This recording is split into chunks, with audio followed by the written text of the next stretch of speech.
Rasa malu jika ada pada dirimu, khususnya para wanita, jika punya rasa malu tinggi, lihat, maka ketahuilah kebaikan, segala kebaikan ada pada anda.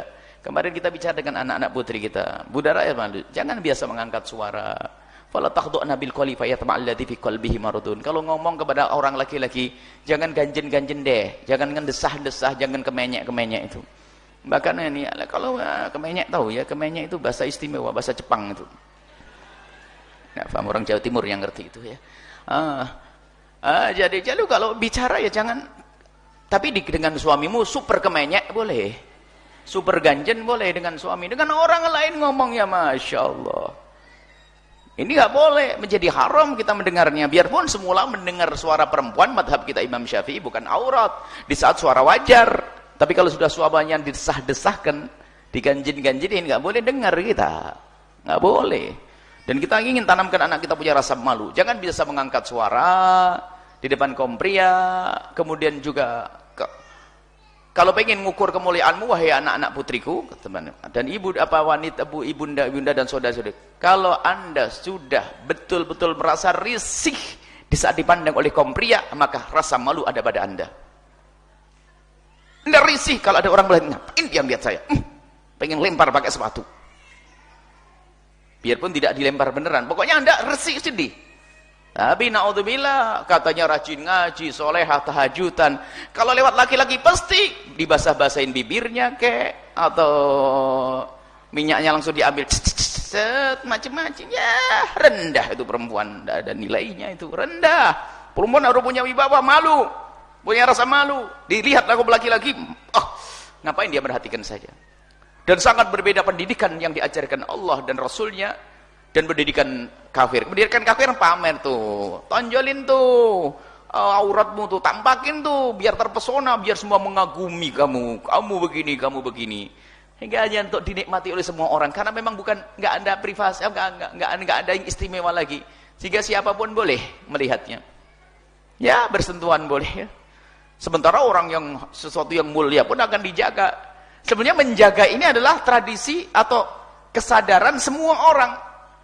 Dikisahkan bahwa ratu di negeri kafir sana, ratu apa gitu, di Inggris atau apa itu nggak mudah salaman sama orang. Karena apa? Harus terjaga dong, masa semua orang disalamin, ya kan? Apakah boleh semua orang salaman? Ya nggak boleh, karena apa? Terjaga dia. Ratu ini, ratu. Kalau wanita muslimah lebih dari ratu. Jangankan kok bersentuhan, lihat saja jangan.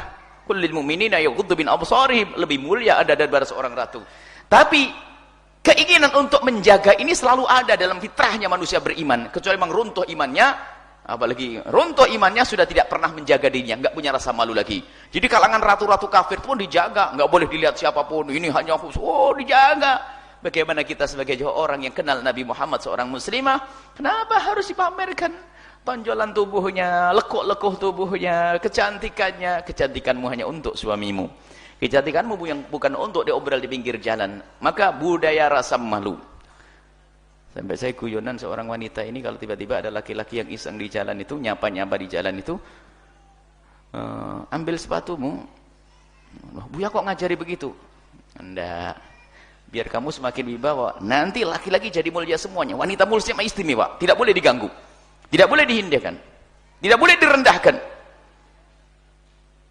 Karena permasalahan adalah musuh-musuh Allah ini yang harus difahami oleh para ulama, para kaum muslimin. Musuh-musuh Allah kalau menghancurkan kaum muslimin dengan senjata, mereka tidak akan mampu. Dari masa ke masa mereka harus hengkang di saat bercokol di bumi pertiwi selama 350 tahun dengan segala kekuatan, dan kekayaan kita pun diambil. Artinya kita seolah-olah tidak punya kekuatan, tapi kekuatan iman. Mereka menjadi hengkang meninggalkan negeri kita. Akan tapi mereka sekarang sudah berpikir, dan itu ditulis oleh para ulama-ulama besar, termasuk diingat oleh Dr. Muhammad Said Ramadan Al-Buti dan lainnya. Mereka tidak mampu dengan senjata, maka cara yang paling jitu adalah merusak wanita kita, dijadikan wanita kita seperti mereka, tidak punya rasa malu, maka mereka akan hancur sendiri di dalamnya. Naudzubillah. Ini wanita kita tolong dijaga. Anda punya anak putri, tanggung jawab di hadapan Allah. Anda punya istri, tanggung jawab di hadapan Allah. Musuh-musuh Allah akan menghancurkan umat Islam adalah dengan wanitanya. Sehingga wanitanya mengikuti gaya hidup mereka, pamer kecantikan, sampai wanitanya adalah wanita rendah yang nilainya hanya materi saja. Tapi dalam Islam nilainya bukan materi, nilainya adalah kemuliaan, pengagungan yang sesungguhnya di hadapan Allah Subhanahu wa taala, bukan dinilai dengan uang. Kalau negeri kafir, seorang wanita ada nilainya jika dia punya kecantikan atau punya duit. Sudah nggak cantik, nggak punya duit, sampah. Tapi dalam Islam tidak, tetap dimuliakan. Kalau dia seorang ibu, anaknya harus menghormati dan berbakti kepadanya. Seorang suami berbuat dolim dihukum oleh Allah. Kan enak, yang menghukum bukan main-main, bukan sekedar pak polisi saja. Allah akan menghukum nanti. Kalau begitu pentingnya menghormati seorang wanita dan menghargai seorang wanita. Maka rugi dan rugi dan rugi. Hai Anda wanita muslimah, Anda mengikuti cara hidupnya orang kafir. Anda rugi, berarti Anda tidak bisa menghargai diri Anda sendiri, Anda merendahkan diri Anda sendiri, maka ketahuilah Anda akan rugi di dunia dan di akhirat. Maka berpeganglah dengan ajaran Nabi SAW, muliakan dirimu, engkau adalah mulia, dimuliakan oleh Zat yang maha mulia Allah. Nabi mulia mengajari kemuliaan, para ulama pun mendidik kemuliaan. Maka sadar, semuanya ini demi dirimu wahai wanita, Anda harus mulia.